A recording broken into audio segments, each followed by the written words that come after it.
অন্তরে অন্তর মিশাইয়া পীড়িতের গান গাইও আগে ও বন্ধু রে। টাঙ্গুয়ার হাওর এর নিজস্ব সৌন্দর্যের জন্য খ্যাতি রয়েছে দেশ থেকে বিদেশ পর্যন্ত। তো আমি যদি আপনাদেরকে দেখানোর চেষ্টা করি যে টাঙ্গুয়ার হাওর বছরের প্রতিটা মুহূর্তেই আলাদা আলাদা সৌন্দর্য বিরাজ করে। এখন যদিও এখন বর্ষাকাল এবং এই বর্ষার মৌসুমে থই থই পানি থাকার কথা ছিল, কিন্তু এবছর বৃষ্টিপাত কম হওয়ায় যে কাঙ্ক্ষিত যে পানি থাকার কথা ছিল হাওরে, সেই পানি এখনো আসেনি। তারপরেও আপনারা যদি খেয়াল করেন সুনামগঞ্জের যে সীমান্তবর্তী এলাকার উত্তর পাড়ে মেঘালয় পাহাড়, এবং এই মেঘালয় পাহাড় থেকে যে পাহাড়ি ঢল নেমে আসে, সেই ঢলগুলি মূলত সুনামগঞ্জের বিভিন্ন হাওরে ঢুকে পানি হয়। তো এবছর বৃষ্টিপাত কম হওয়ায়, বৃষ্টিপাত খুব একটা না হওয়ার কারণে এখনো হাওর নদী খালি রয়েছে। তো আপনারা যদি দেখেন এখানে সবুজ ঘাস এবং হিজল করচের যে বাগান, সেই বাগানগুলি জেগে আছে। পানি আসলে এখানে দ্বীপের মতো থাকতো এক একটা এলাকা, কিন্তু এই বছর পানি না আসায় এখনো যে এটার যে পানি কেন্দ্রিক যে সৌন্দর্য সেটি উপভোগ করা যাচ্ছে না। কিন্তু তারপরও টাঙ্গুয়ার হাওর বছরের প্রতিটা মৌসুমেই তার নিজস্ব সৌন্দর্য আছে, এবং এই সৌন্দর্যের জন্যই মূলত পর্যটকদের দৃষ্টি আকর্ষণ করে এবং পর্যটকরা এখানে ছুটে আসেন। তবে যখন ভরা মৌসুম, তখন মূলত টাঙ্গুয়ার হাওরে প্রচুর পানি থাকে, হাওরে পানি থাকে, নদীতে পানি থাকে। যারা পর্যটক আছেন তারা নৌকা নিয়ে এই হাওরে অবস্থান করেন, কিন্তু এই বছর পানি না আসায় এখন পর্যন্ত সেই কাঙ্ক্ষিত যে যে যে পর্যটক আসার কথা ছিল সেই পর্যটক এখানে আসেননি। আমরা এখানে যারা আছেন তাদের দুই একজনের সাথে একটু কথা বলতে চাই। আমরা একজনকে দেখছি, আপনার সাথে একটু কথা বলি। যদি এই যে এখন এই সময়টাতে আসলে টাঙ্গুয়ার হাওর দেখতে কেমন? আসলে প্রকৃতির মতোই সুন্দর। আর টাঙ্গুয়ার হাওরের একটা নিজস্ব বৈচিত্র্যতা আছে, যেটা আসলে প্রকৃতি প্রেমী যারা আছে তাদের প্রত্যেককেই প্রতি বছরে টেনে আনে। এবং আমি বিশ্বাস করি টাঙ্গুয়ার হাওরের সৌন্দর্যটা সারা বাংলার মানুষই পছন্দ করে। এবং বর্তমান সময় আসলে যে পরিমাণের পানি থাকার কথা ছিল সেই পরিমাণের পানি নাই, কিন্তু আশা করি মানে কয়েকদিনের মধ্যেই পানি চলে আসবে এবং টাঙ্গুয়ার হাওরের একেবারে রূপ বৈচিত্র্য যেরকম প্রাথমিকভাবে থাকে এবং বর্ষা মৌসুমে হয় সেই রূপটা ধারণ করবে। আর আপনার কি মনে হয় যে আর পর্যটকরা কখন আসা উচিত? টাঙ্গুয়ার হাওর আসলে সারা বছরই পর্যটক আসতে পারে। এই যে আমি এখন আসছি, এখনকার পরিবেশ যেরকম সুন্দর, পানি আসলে আরো বেশি সুন্দর। টাঙ্গুয়ার হাওর আসলে সারা বছরই আসা উচিত আমার মনে হয়।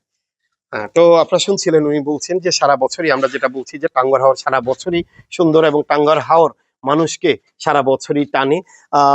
এই এখন মে মাসের 13-14 তারিখ। তো এই সময়টাতে এসে আমি স্থানীয়দের সাথেও কথা বলেছি, তারা বলছেন খুব একটা পর্যটক এখনো আসেননি, তবে আর 15-20 দিনের মধ্যেই পর্যটক আসা শুরু করবেন। তবে সামনে একটা ঈদ আছে, কোরবানির ঈদ, এবং ওই ঈদের সময় তারা চাইছেন যেন পর্যটকরা বিশেষ, এবং সব ধরনের প্রস্তুতি তারা আছে। তো আমি আপনাদেরকে একটু নিচের দিকে নিয়ে যেতে চাই, আমি আপনাদেরকে ঘুরে দেখাবো এবং মানুষের সাথে কথা বলতে চাই।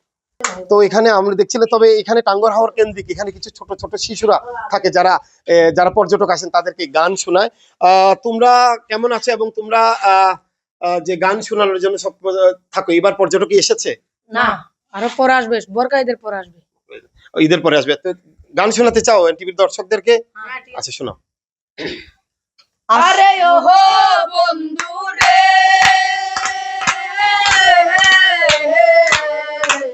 দূর আকাশে চাঁদের পাশে ঝলমল করে তারা, আমার কেউ আর নাই রে বন্ধু, কেবল তুমি ছাড়া।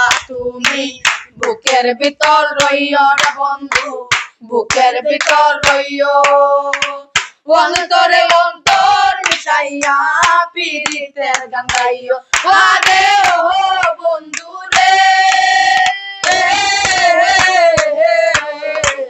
একটি নারীর গতি যেমন তোর পথেরই জুড়া, বসত নারীর গতি যেমন বাংলা নায়ের জোড়া। তুমি নায়ের গলই হইও রে বন্ধু, নায়ের গলই হইও, অন্তরে অন্তর মিশাইয়া পীড়িতের গান গাইও।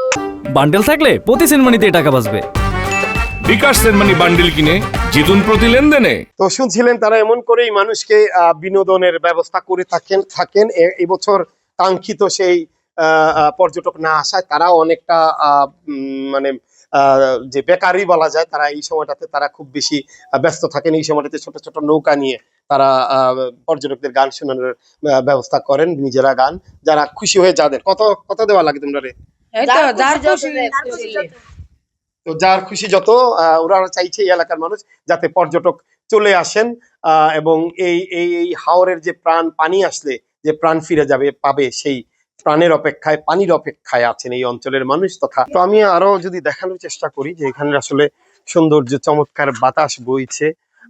কিছুক্ষণ আগেও বৃষ্টি হয়েছে, এখন বৃষ্টি কমে গেছে এবং বৃষ্টি কমে যাওয়ার পরে যে একটু রৌদ্রোজ্জ্বল দিন এবং এই রৌদ্রোজ্জ্বল দিনটা কতটুকু উপভোগ্য এই টাঙ্গর হাওরে, সেটাই আমি আপনাদেরকে দেখানোর চেষ্টা করছি। আর আমি আমরা একটু নিচের দিকে, এটি একটা ওয়াচ টাওয়ার এবং এই ওয়াচ টাওয়ারের আমরা যতই সিঁড়ি দিয়ে নিচে যাচ্ছি, এবং এটা হচ্ছে একটা করচ বাগান এবং এই করচ বাগানে মূলত পর্যটকরা এসে যে ছোট ছোট নৌকা থাকে সেই নৌকা নিয়ে এখানে ঘুরে বেড়ান এবং নিজেদের মতো করেই সময় কাটান। এখানে হাউসবোট যেগুলো আছে সেগুলো এই গাছের সঙ্গে বাঁধা থাকে এবং এই বাঁধা থাকার পরে তারা নেমে এখানের যে সৌন্দর্য আছে সেই সৌন্দর্য উপভোগ করেন। আমরা একটু এখানে কিছু স্থানীয়রা আছেন তাদের সাথে একটু কথা বলতে চাই এবং এখানে বিভিন্ন সংবাদ কর্মীরাও সংবাদ সংগ্রহের কাজে আসেন, আমরা তাদের সাথে একটু কথা বলবো।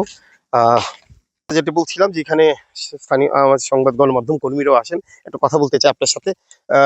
টাঙ্গর হাওর সারা বছরই সুন্দর এবং এই সৌন্দর্য সবকিছু মিলিয়ে, এটা রক্ষণাবেক্ষণ সবকিছু মিলিয়ে আপনি যদি একটু বলতেন। টাঙ্গুয়ার হাওর আমি মনে করি শুধু সুনামগঞ্জের নয়, সারা আমাদের এটা দেশের সম্পদ। আজকে এখন পর্যটকদের অতি প্রিয় স্থান এই টাঙ্গুয়ার হাওর। আসলে টাঙ্গুয়ার হাওরের ২ মৌসুমে ২ রূপ। বর্ষায় একরকম তৈ পানি, হ্যাঁ? এটা অনন্য এক সৌন্দর্য। আবার এই যে শুকনা মৌসুম, এটিরও একটি সৌন্দর্য রয়েছে। আপনি দিগন্ত বিস্তৃত হাওরের এই খোলা হাওরে এই জল করচ বাগের নিচে হেঁটে হেঁটে ঘুরবেন, বসবেন, ছায়া পাবেন। হ্যাঁ, এখানে এইটা আরেকটা চমৎকার একটা পরিবেশ। আর বর্ষায় তো বলাই অপেক্ষায় রাখে না। বর্ষা মৌসুমে বলা হয়ে থাকে যে কক্সবাজারের পর এই টাঙ্গুয়ার হাওরে সবচেয়ে বেশি পর্যটক আসেন। আমরা যেটা মনে করি যে এই যে বিশ্ব ঐতিহ্যের অংশ কিন্তু এটা টাঙ্গুয়ার হাওর। রামসার সাইট বাংলাদেশের ২য় রামসার সাইট, সুন্দরবনের পরে আমাদের এই টাঙ্গুয়ার হাওর। এটি সম্পদ, সৌন্দর্যে, ঐতিহ্যে একটি অনন্য স্থান। আমরা মনে করি যে আজকে ২২ বছর এই টাঙ্গুয়ার হাওর সরকারের বা প্রশাসনের নিয়ন্ত্রণে রয়েছে। এর আগে ৭০ বছরের ইজারাদারি প্রথার অবসান ঘটে।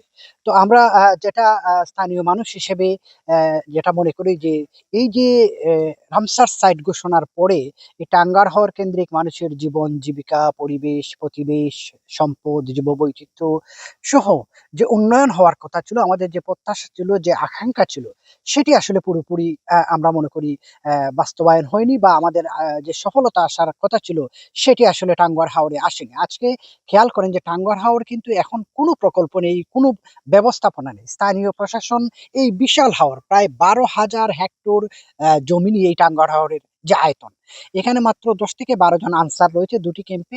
এরাও একেবারে মানবেতর জীবনযাপন করছে। স্থানীয় প্রশাসন মাঝে মধ্যে এখানে আসে, তারা অবাধে মাছ ধরার ক্ষেত্রে বা অন্যান্য যে পরিবেশ বিধ্বংসী বা পরিবেশের জন্য ক্ষতিকর যে কার্যক্রম, সেটি বন্ধের চেষ্টা করে, কিন্তু আসলে আমরা মনে করি এটি প্রয়োজনের তুলনায় অতি কম।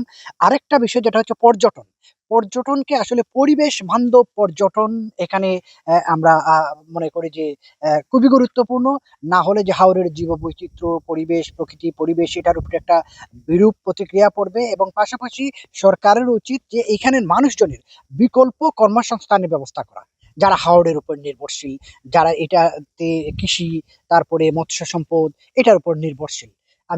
আমরা মনে করি যে সরকার এটাকে গুরুত্ব দিতে হবে এবং সুপরিকল্পিত একটা উদ্যোগ নিতে হবে। এমনিতেই শুধু প্রকল্প নিলাম, প্রকল্প মানে কি?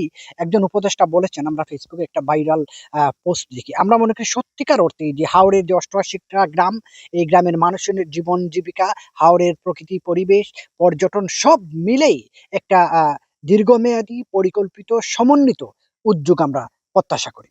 ধন্যবাদ খলিল রহমান আপনাকে, গণমাধ্যম কর্মী। উনি চমৎকার করে বলছিলেন যে আসলে টাঙ্গুয়ার হাওরের যে শুধু সৌন্দর্যের অপার সম্ভাবনা, সেই সাথে যে এই টাঙ্গুয়ার হাওরকে জীববৈচিত্র্য পরিবেশগতভাবে যে সংকটাপন্ন সেই জায়গা থেকে উদ্ধারের জন্য এবং এটাকে রক্ষণাবেক্ষণ করার জন্য উনি চমৎকার বিশ্লেষণ করেছেন। তবে তো এভাবে করে আমাদের সুনামগঞ্জের যারা স্থানীয়রা আছেন, জনপ্রতিনিধিরা আছেন এবং গণমাধ্যম কর্মীরা আছেন টাঙ্গুয়ার হাওর নিয়ে, স্থানীয় প্রশাসন, গণমাধ্যম কর্মী এবং যে জনপ্রতিনিধিরা আছেন তাদের সবার ঐকান্তিক প্রচেষ্টায় যে টাঙ্গুয়ার হাওর জীববৈচিত্র্য, একই সাথে যে পরিবেশগতভাবে সংকটাপন্ন এলাকা সেই সাথে জীববৈচিত্র্যের আধার, এটাকে ঠিক রেখে যে পর্যটনের বিকাশ করার জন্যই বলছেন এই এলাকার মানুষ। তো এই ছিল আমার কাছে টাঙ্গুয়ার হাওরের সৌন্দর্য এবং এর পরিবেশগত দিক নিয়ে খবর।